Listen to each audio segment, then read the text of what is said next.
नमस्कार। पर्यावरण की 5वीं क्लास में आप सभी का स्वागत है।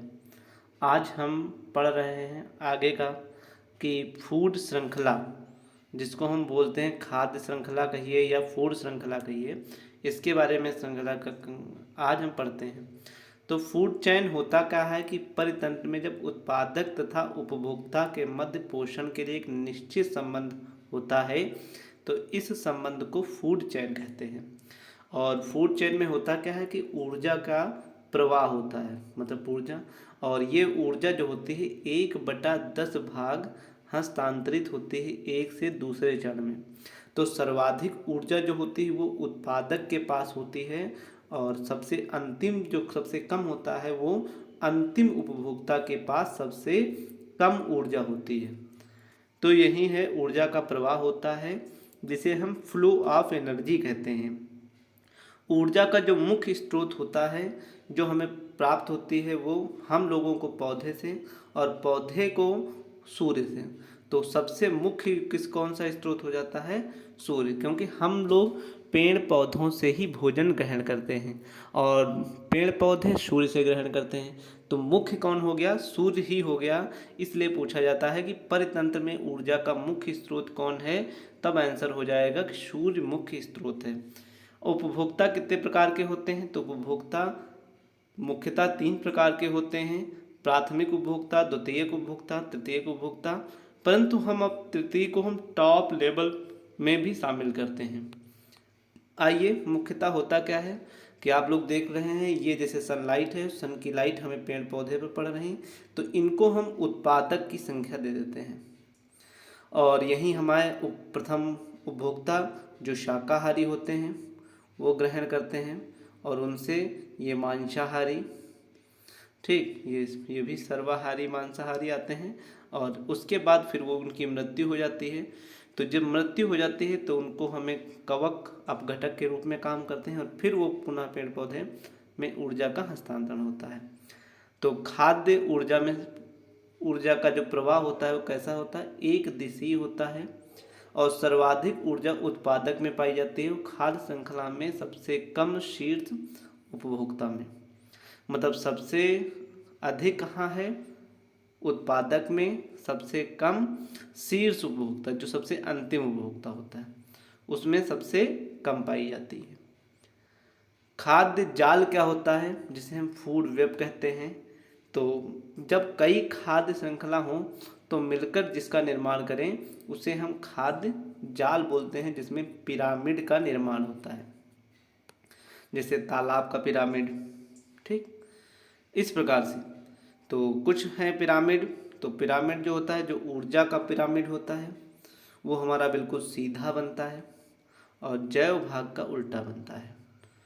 तो आप लोग देखेंगे तो संख्या का पिरामिड में जो हमारी ऊर्जा हस्तांतरित होती है वो सबसे पहले आप देखेंगे कि 10, 10 से 20, 10 से उसका 100 गुना, फिर उसका मतलब यहाँ प्रोड्यूसर के पास है, उसका 1/10 यहाँ चली गई, और फिर उसका 1/10 द्वितीय उपभोक्ता में चली गई, फिर द्वितीय से तृतीय में उसका 1/10 भाग चली गई।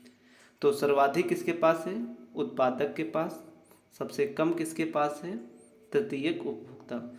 इसे ही लिंडमैन का 10% का नियम बोला जाता है। तो आपसे पूछा जाए कि 10% का नियम किसका होता है, तो लिंडमैन ने 10% का नियम दिया था। ऊर्जा का पिरामिड सीधा होता है और पिरामिड में नीचे से ऊपर जाने पर ही प्रवाह ऊर्जा घटती है। अगला दिया हुआ है, लिंडमैन ने 10% जो दिया है वो कहाँ कहाँ लागू होता है? तो उन्होंने कहा है किसी खाद्य श्रृंखला में उत्पादक से उपभोक्ता में विभिन्न स्तरों में संचित ऊर्जा का 10% भाग ही हस्तांतरण होता है और शेष 90% नष्ट हो जाता है। पिरामिड देखिए कौन कौन से होते हैं, कौन सीधा बनता है और कौन उल्टा बनता है। तो जो स्थलीय परितंत्र होता है वो सीधा बनता है और जो जलीय परितंत्र होता है वो उल्टा बनता है। जल में जब स्थल पे पेड़ पौधे ज़्यादा हैं, शाकाहारी उससे कम, मांसाहारी उससे कम और उसके मांसाहारी उससे भी कम। परंतु तालाब में क्या होता है कि उसका जस्ट होता है उत्पादक, जो छोटी हैं, फिर उससे बड़ी मछलियाँ, फिर उससे बड़ी, मतलब सबसे जो है इस प्रकार से जो तालाब का बनता है वो उल्टा पिरामिड बनता है। अब पिरामिड का जो बायोमास है वो भी आप कह देख लीजिए। जो बायोमास है तो स्थलीय में उत्पादक, प्राथमिक उपभोक्ता, द्वितीय, तृतीय उपभोक्ता। इसमें उत्पादक कम होते हैं, प्राथमिक उपभोक्ता उससे ज़्यादा, द्वितीय उपभोक्ता उससे ज़्यादा और तृतीय उपभोक्ता उससे ज़्यादा। अब इसके आइए कुछ मुख्य क्वेश्चन हैं कि निम्नलिखित में कौन सी खाद्य श्रृंखला घास मैदानों में नहीं है। तो घास मैदानों में ये है जलीय, तो इसलिए ये घास मैदानों में नहीं है। फिर अगला है कि एक पोषण स्तर से दूसरे पोषण स्तर पर ऊर्जा का कितना भाग हस्तांतरित होता है। तो उसका 10%, कभी कभी 1/10 भाग भी लिख के आ जाता है, तब भी ध्यान रखिएगा। ऊर्जा का पिरामिड कैसा होता है। तो सीधा होता है। 10% का नियम किसने दिया है। तो लिंडमैन ने दिया है। पारिस्थितिकी तंत्र का उदाहरण कौन सा है। तालाब हो सकता है, स्थल का भी हो सकता है। खाद्य श्रृंखला में ऊर्जा का प्रवाह एक दिशा में ही होता है, इसीलिए उसको एक देशीय बोलते हैं। निम्नलिखित में पृथ्वी पर कौन सा परिस्थिति तंत्र सबसे बड़ा है। तो सबसे ज़्यादा हमारे 70% पर लगभग समुद्र है। ठीक, तो इसलिए सबसे बड़ा कौन सा हो जाता है।